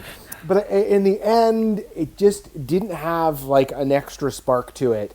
I think the soundtrack is interesting in the sense too that it's a collaboration with Ray Davies from the Kinks, and but it certainly doesn't have like some element to it that makes me go, "What the hell's going on here?" This is different. It kind of like it's unnoticeable that he's involved, and so it's okay. If this is on. I don't begrudge anyone that has a big love for this. It's it's just okay for me. Yeah, no, I mean, I get where you're coming from when I do enjoy it, but I understand where you're coming from when you say the made-for-TV movie feel, and you see that on the special effects, especially when you see the kids' faces, and also I find, spoiler alert, that trying to block the bomb sequence at the end very, very cartoonish. Yeah, literally could have come from a Bugs Bunny cartoon. Yes. So I mean, but overall, I think there was potential there. Like you said, maybe it was Carpenter phoning it in just because he didn't have a chance to do something he wanted. Also, I think what was it, the Creature from the Black Lagoon, which was a project he was associated with around this time. So I guess he was growing a bit frustrated, and this was probably not the best suggestion or the best project for him. I think I don't know. It's a bit. I still prefer this to Children of the Corn. The 1984 100% original. I agree with you. So yeah. I tried to rewatch that a couple of times this Halloween, and I was just like, I just can't do it. It's difficult. Not very good. It's difficult. It's just not very good. It's difficult. And I tried part 2, and I don't think I made it past minute 5. So yeah, not advised. and I think again this was already like a mix of flops, either critical, commercial, or both. By the time we find John Carpenter, deciding to revisit and reteam with Kurt Russell and revisit Snake Plissken in Escape from LA. And there was so much potential in a great sequel. And I think this is one of those cases where the tone shifting kind of ruined the movie. Yeah. Mm-hmm. Because on one hand, it's very similar to Escape from New York in the sense of, here's like a plot device that will make you go into the prison, either the venom or the poison, whatever it was, and also the set of characters and the rescue mission, etc. So it's very similar to the original, but on the other hand, it's very different in tone. It's very tongue-in-cheek. You got cameos by Bruce Campbell. You got Peter Fonda surfing, right? Steve Buscemi cracking jokes. I don't know. I mean, I know it has gained cult status since, and sadly we will probably never see a sequel, but I mean, it's still a difficult watch. I mean, I can enjoy it, but at the same time, I don't enjoy it. Yeah, it's so goofy. It's hard. It's so hard. I do dream of a third entry, where we can get, because I think he's great for he being Kurt. He's great in his age to do even older. I think it could really work. Oh yeah. I think. I think it could really work. It was 15 years ago. I just did the math, and it's scary. But that he played another badass character in Death Proof, right? Tarantino's Death Proof. So yeah. Well, even Hateful Eight, right? That older. I'm sure that's 10 years old now too. But I think there's opportunity. I have a lot of people. I read a lot of people who are apprehensive about Indiana Jones, that new one, and I think there are decent stories to tell about people who are too old to do the jobs they're doing. You just need to write to it, Yeah. Don't make him act like he's Raiders. Don't make Kurt Russell act like he's Escape from New York Snake. He's not that person anymore. But it can be fun to tell stories from that new perspective. So I remain hopeful and optimistic. It could be fun. That's all. Well. I would like to share that optimism. After part 4, I'm a bit. Let's see what James Mangold has in store. But now we get to a really fun part of this episode, and it's something that David and I were talking about, which is we talked about sequels, unmade sequels, projects, and John Carpenter has 3 albums, so the Lost Themes trilogy. And what we did separately was to actually listen to all those 3 albums and try to come up with, for some of the tracks, movie synopsis or ideas that would, like, if that song belonged in the soundtrack, this would be the movie. And David, I'm gonna let you start. I don't know what order you want to do this on, but let's go. I have 4. Okay. I have 4 that I kind of picked out, and this was fun to do. And I recommend anybody do this with their friends. If you've got, if you guys are nerds like we are, this was a really good time for me. Plus, it gave me a good reason to listen to those records. Not that I was ignoring them, but I hadn't really dedicated a ton of time to them, and they're very fun. My first is I'll pick the very first one, Vortex. Yeah. And you could go a lot of different directions with this. I like the fact that it has a very big Tangerine Dream kind of feeling, and it reminded me of Thief a little bit as I was listening to it. And I had a vision, and this is, anyone can steal this idea now. It's been too long. I'll never get it off the ground. But I had this idea for a movie about a bail bondsman, and it's a little inspired by that Tarantino movie, the Pam Grier one. Jackie Brown. Yeah, a little inspired by Jackie Brown, but I think now it would be a kind of a merge of, if you take Jackie Brown, you take a bail bondsman in a tight-knit community of criminals who need help, and like almost like a Florida Project. Willem Dafoe's character is so tight-knit with the community, and I could see this as a nice detective story about a tight-knit group of criminals who are criminals, but more so because of circumstances of life, not necessarily bank robbers. This is what we want to do with our life. They're just always caught in crime, and I would love to see it. Dafoe is a great option. But I've always thought Sam Rockwell in my head. Got it. Because he's got that kind of dry style. And I've always envisioned the lead character as a mess. Is some sort of gambling addict. I don't know. James Caan type. Yes, exactly. I envision video poker is an abomination here. There are video poker machines, in too many places, and they become like these little dark dens of people who are just quietly being addicted to gambling, and especially in Oregon. I don't know if every place in the States is like that or where you live, but it's kind of seedy. And so I'd love if he was addicted to video poker, and things like that. Nice. And still trying to like help his community keep out of trouble, and then somebody gets in real big trouble, like murders somebody, and so he's trying to figure it out. It's amazing because so I have 5 picks and some notes here that I would like to talk about, but the first one is actually also Vortex, and I immediately picked up that thief like Tangerine Dream kind of vibe with the hints of it's really present. It's super cool. Exactly, surreal but powerful. That's how I jolted down, and I actually had an idea. This is kind of like, so imagine it would be a 1983 project, if you will, to be released in 1983, and it would be a cyberpunk space adventure, kind of like The Driver meets Blade Runner via Outland with Sean Connery. So a neo-noir movie set in space, you know, kind of like of space chases. I guess you could also get that addiction. I don't know why I also picked up on that when listening to this story, but the main character that would be played at the time by either Treat Williams or Mickey Rourke would be like on a mission and like also in order to pay his gambling debts in either something video related, he would have to go, on a mission, and it would be kind of like, The Driver meets Blade Runner set in space.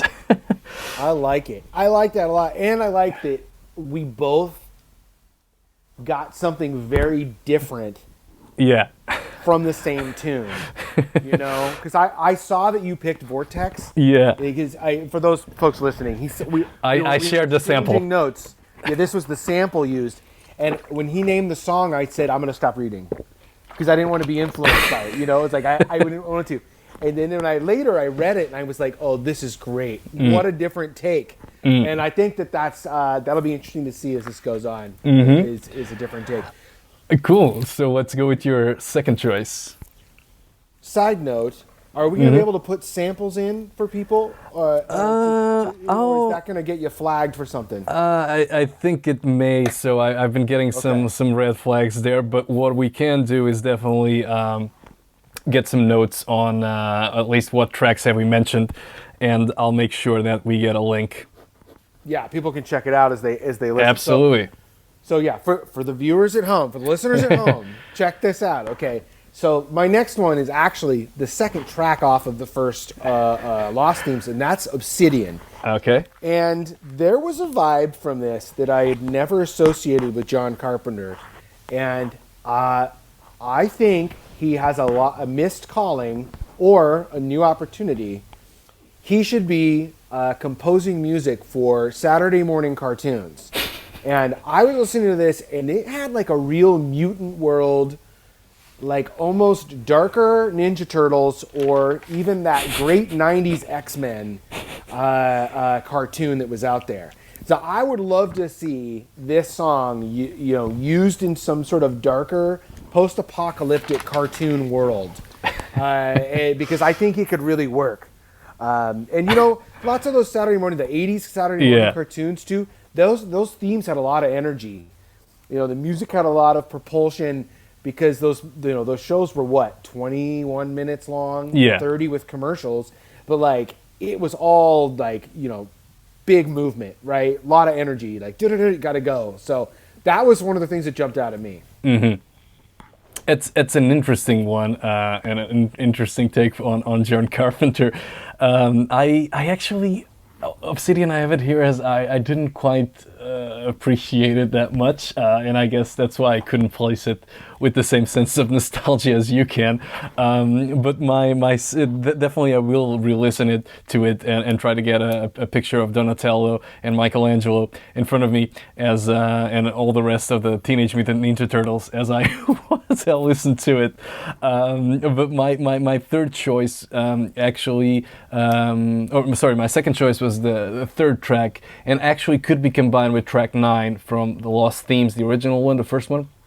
And that's Fallen and Night. And this is actually not an original idea of mine. I do have my own, but this is this would be ideal for the soundtrack to the 1977's unmade movie Meltdown, you know, which is kind of was described as Halloween in a nuclear power plant. And I guess you got the political subtext, kind of like the China syndrome and all that, the war veteran, etc. I think if you could get like even, I don't know, someone mangled or disformed, you could even get beats from like the beats from The Fall and this track. They would be ideal for the slow chases, like Michael Meyer kind of lurking kind of chases, you know. And I think the theme song, this would be the theme song for that movie, Night, track number 9. Would be perfect for those exterior shots that we just mentioned, that we see in The Prince of Darkness and even Assault on Precinct 13th, you know, maybe with the Dutch angles and everything. So I think these would be amazing, and this would be a great movie. And also, just a little side note, because this is my last take on the first album, Mystery, you know, track number 5. I wrote here that it would also be great for, you know, the soundtrack to another unmade project called Shadow Company, the Vietnam War zombie, you know, kind of Platoon meets The Exorcist. Yeah, cool. And it's kind of like a song that it kind of creeps on you, like the soundtrack from The Fog. And I know I didn't I mentioned that mostly the negative aspects of The Fog, but this is just like really great. I think even the riffs are pretty much like 1980s, but at the same time there is a certain 70s vibe or simplicity to it, you know, that kind of fits with the Vietnam War zombie motif of the project. No, I think that's great. You've got some cool. You got a great way of kind of throwing these out there. I'm getting started, man. I'm getting started. I'll have 3 more. I have 3 more. So what would be your third pick? So, you know, we were talking a little bit about John Carpenter and his love of westerns. Yes. And I think one of the biggest things that's missing is the guy never got a shot at it. Yeah, it's true. You know, a real straight up. I think he's backdoored some, just like his zombie maybe love, right? But I was listening to Windy Themes. Mm-hmm. And I was thinking that this would be... I also have this deep love for westerns set in the snow. So is this, Windy Death? Windy Themes. What is my note? Is it from 1, 2, or 3? It's 2. LP2. Diamonds Lost Themes 2 then, yes. Okay. Maybe I've got the name down wrong. It is. Windy Death. Windy Death. You're Death. totally right. Windy Death. Sorry, I've just... Yeah, you can cut that out there. Okay. No, it's fine. Yeah, so it's Windy Death. And I don't have a plot yet, but I want... Have you seen The Great Silence? Yes, love that movie. God, I love that movie. So maybe it's just a remake of The Great Silence or some sort of revenge in the snow. But I would love to see my guy Mads Mikkelsen involved. Nice. Okay? He's got a face for westerns. He's got that great, very early movie of his. It's very avant-garde. It may be by the guy who did Drive. Nicholas Winding Refn. It was Yes. what, Valhalla? No, it wasn't. Yeah. No, it That wasn't. might be it. Valhalla Rising. Not fully sure on that one, but yeah, do go This on. isn't great content discussion. Right? It is. He's got a great face for a western, and I would love to see him involved in one. And this song had it's got kind of a great epic feeling to it. Like I could see this being the beginning intro, maybe him on a horse going over some hills, you know, descending on a little town or something to kick it off. And I would love to see him in something like that. So that's as far as I got on this. I'm open to plots. No, if people want to help me out, let me know. Really interesting, because I was, you know, trying not to shoehorn, but to try and see some like where could there be potential for a western. And I don't have a note here, but I listened to Windy Death, and I didn't associate it with, but even the name, you know, if you erase from your memory, which I love the movie, but if you erase The Hateful Eight and start, you know, anew without that notion, I think you could really flesh something out, because you do have a point. Mads Mikkelsen, it may not be an obvious choice, but he definitely has a face for westerns, you know. So I'm with you. I don't know if this is true, but I always feel like he's really tall. Like he's imposing. Yeah. And I just Googled him. He's 6 foot. Okay, so he's not like he's 6'5". Yeah. But he just comes off, I think, as this imposing presence. Yes. Yeah. A stern face and like, I get it, Yeah. and kind of a John Wayne-ish vibe. I feel, I think He's got that huge chin. Yeah. He's got the chiseled jawline. Yeah. So Mads, John, make it happen. Make it happen. Come on, we'll be first in line in 2 different countries to make this the number one movie that weekend. It's interesting, and so now we're back on, or at least my creative exercise in this. I actually gave it a title, believe it or not, and this is an idea I actually toyed with in the past. So it's actually from the song is "Distant Dream" from Lost Themes 2, and the title of the movie would be Metropolitan, and the track is kind of like that tension, dreamlike state, you know, constant dreamlike state, but also there's a chase, not in a Freddy Krueger kind of vibe, but also you're being chased, but you don't know by what, and this would be, you know, a tale of modern day paranoia, and you got an insomniac yuppie who thinks somebody's actually watching him, you know, not to reference the song by Rockwell nor John Carpenter's other movie, but it would be mixed, you know, it would be that feeling of, I know, modern day paranoia, living in a big city that you're being watched, but you don't know by what, and it doesn't make sense. And I don't know if you watched that movie, Cat's Eye, that anthology movie from the 80s, that adapts short stories from Stephen King, or by Stephen King. But there's a scene where the guy is like trying to quit smoking. James Woods is trying to quit smoking. He's at a party, and the song it's playing, it's a cover by The Police, you know, Every Breath You Take. But I'm thinking about like this music, you know, the initial beat, you know, just what was it, Stuart Copeland, just I think it's Stuart Copeland, the drummer for The Police. It's either Copeland or Summer. Drummer, yeah, Stuart Copeland, got it. So he's, you know, there's that beat, and the scene would be for him like just the beat, and the main character is trying to open a door because he hears a bang, and it's actually just, he thinks, this is when I find someone who's this is the person who's after me, or what's after me, and it's just like a machine room with just something, you know, beating, and then the beat goes on and it cuts into Every Breath You Take, and then suddenly the main character is in a club, you know. So it's kind of like that dreamlike state that I envisioned, but throughout the whole movie, and you get different kind of like songs like Every Breath You Take, but it was really inspired, and I think Distant Dream, the whole eeriness but dreamlike state, you know, almost like Angelo Badalamenti's work in Twin Peaks, that made me, you know, put into words what this idea that I had. I think this is first of all, kudos to how much this is fleshed out. It's a really cool idea. I'm way on board. So cool. I'll watch your White Death movie, and you watch Metropolitan. Yes, I will. Great stuff. For sure. Cool, man. It's so we move on to the fourth. I think this is your last one. I unfortunately have 2 more, but let's hear your fourth take.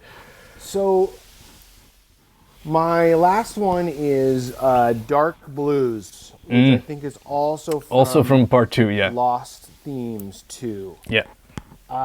And I've been feeling this idea before we kind of had this process, but I believe there is a very valuable sequel, whether it's spiritual or direct, to Yes, They Live, and maybe some elements of In the Mouth of Madness. And I think the connection is social media, and how do I connect all this? Like, I'm not, there is a fallacy of the lives created on social media, and the misinformation, and the outrage cycle, and the hot take cycle, and the whatever cycles that are created via social media that remind me of both of those movies, I guess. And I think that there is some sort of merging of those two styles that could be applied to like lives lived on social media and what is or is not reality, and the blending of misinformation. Like, and this song reminded me. This is the one I had in advance of this concept, where I was like, okay, I got to find my theme for this movie, and I think I found it in Dark Blues. So I'm still like not sure how all those things connect, but there is a surreality to social media lives, this is another weird story, but somebody I worked with once had a fake profile created for a girl he liked, and then pretended to date her, tagged her this fake profile in locations, and on her real profile, she would go do things like go to see the Grand Canyon. And he would take those pictures and be like, we had a great time at the Grand Canyon. Doesn't she look beautiful here? And it was like, when it all fell apart, wow. And this ran through the company of saying, look at what so-and-so did. We were like, what in the world? Yeah. And like this just the false reality that we are capable of projecting and creating now because of social media. So take that for what you will. I release this idea to anyone. It's amazing because I had something They Live related, but I mean that story I was just like speechless. Sorry, but that's about that my coworker. Yeah, it's astonishing, and I don't want to get into too specifics No. I don't. I think they got legally into trouble. So, wow. So, but I just I remember when I first heard it, I was like, this just gets weirder and weirder. Yeah. And the poor person, I think this may qualify as catfishing. I'm not quite sure. Yeah. But they had barely any knowledge of this other person. Yeah. And it was just bizarre machinations. Oof. I mean, I need to catch my breath just before I put in my. And that's where the Mouth of Madness elements kind of come in to me. Yeah. But I think you're absolutely right. We haven't had a proper horror movie that deals with social media in a in a meta way, or even the way in the Mouth of Madness or They Live dealt with the other topics of media in general. So I'm with you, and I would love to watch that one. Mine is also a bit, my fourth pick is a bit related to They Live. So the song is White Pulse, also by the Lost Themes, also included in the Lost Themes 2 album. And the title of the movie would be Headquarters. And again, this would be released in 1989, very, pardon the pun.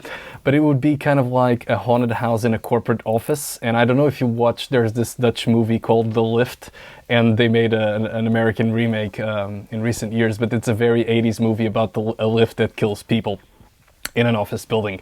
Yeah, the deaths are quite complex even for that. But I think this would be a great satire on corporate America, the kind of like Society and They Live vibe. And I even wrote a very bad tagline, and I'll lose followers for this. But again, you would have something of the sort like to rise at corporate America. To rise at the top, you'll work to death. Or something like that, just like joking, da. We're gonna gain followers for this. There's no way you lose. No, man. When I start to get creative with taglines, that's when people switch off. But it would be a bit of the gruesome deaths that he never got to explore. John Carpenter never explored in his other movies. But I watched The Lift, and I thought there is a movie, and I'm gonna share this with you a bit off script, that I recall that it was like you could rent it on my old not Blockbuster, but like an indie video store in Portugal, and it was like this glass building with laser eyes, red eyes, and it was also like a defense mechanism inside the building that was killing people. And for years I've been trying to find the title to that movie. It's not Shopping Mall, but I guess it's the same concept, you know. But I was 6 or 7 and I recalled that, and I was like, maybe when I'm older I'll rent this movie. And my parents were like, yeah, fine. And then obviously the place closed and I never rented it. But it's been like every year, like there's the time in the year that I decide, no, this year I'll finally find the title to that movie. But I never did. So watching The Lift was like the Kickstarter for me to actually, okay, if I can find the movie, I'll write it. And I'll make my own, and that's gonna be that. So the kids everywhere are gonna watch it. Well, maybe not kids, but still. But the other one, and this again, it's perfect because it's about In the Mouth of Madness, and it's the ninth song from Lost Themes 2, Bela Lugosi now. And what the idea behind this would be kind of a meta horror movie, you know, transformation kind. And I watched Popcorn a couple of years ago, 1990, and last year I watched Fade to Black, 1980. And it would be a bit of, you know, kind of method acting, the title of the movie, and it will be an out-of-luck actor, takes a role as a horror character, and slowly starts to become that character. You know, a bit of American Psycho fade out, but also In the Mouth of Madness. And I think there's an eerie vibe that suggests a slow transformation in Bela Lugosi, the track. I think you're on to a lot of... You've really got a gift here. To write plot lines for yes. movies that will never get made. But no, I mean, thank you for the compliment. But I mean, I think beyond that, and I really loved your ideas, and I guess especially the fact that one of them is sadly rooted in the truth, which is concerning. But I think both your ideas were amazing and great, especially the Western one, and I think I loved the vibe we got from Vortex. But overall, I think this is a testament to the power of John Carpenter, not only the movies he made, but the music he continues to compose, and the fact that we can envision this. I don't think we could do this with a lot of other directors. Yeah. Maybe David Lynch. He's really had a great new Twilight, you know? Mm-hmm. He's kicking back, he's a video game guy, he's smoking pot, and he's making albums with his son. Yeah. And just living a nice life. And I'm really happy for him, because whenever I get involved in the history of his filmmaking life, and you know, I just feel like he got a raw deal a couple of times and set him up for bad eras, and I'm really happy with where he's at these days. Yeah. Oh no, same. I mean, I think, yeah, I still have, 5 of his movies to watch, also 6 if you include Elvis, but I think I'm, like you're saying, I'm saving them and savoring them. Probably this year I'll watch Starman, and then maybe I'll give, you know, Vampires a chance, and Ghost from Mars as well. I think, and even The Ward, you know, I heard good things about it. I don't know if you've seen it, or if you haven't. I haven't, but I also have heard good enough things. Yeah. For sure. So, I mean, if he's retired and he's not going to make anything else other than music, and we're grateful for that, Mr. Carpenter, might as well, you know, max out and, you know, save some movies and watch them at a decent pace. And I think I'm glad there's still something to discover about John Carpenter and about his movies. And I'm glad that his fandom continues to grow, and people like you, where we can just chat for over 2 hours about his great work in the last 5 decades. Yeah. Effortlessly. Right? Absolutely. Yeah, there was some preparation for the ideas, but again, we're not that creative, we're not as prolific as John Carpenter, so we need some work before beforehand. Yeah, we're just the beginning. Okay? These are the seeds. Yeah, we're not there yet. David, it's been a pleasure to have you as a guest, and I hope we can do this again, maybe around David Lynch, who's also in the director / composer, category. But it's been great to hear your ideas, and let's see if we can also get some collaboration and get some screenplays out of these ideas. I think that's great. We can talk about the points on the screenplays for each one. Absolutely. Make sure we both get something out of this, okay? Absolutely. For us. Absolutely. It's a really great time. I appreciate you letting me be a part of it. David, anytime. It's a great way. It's a great way to spend my time. Anytime. I really appreciate it. Anytime.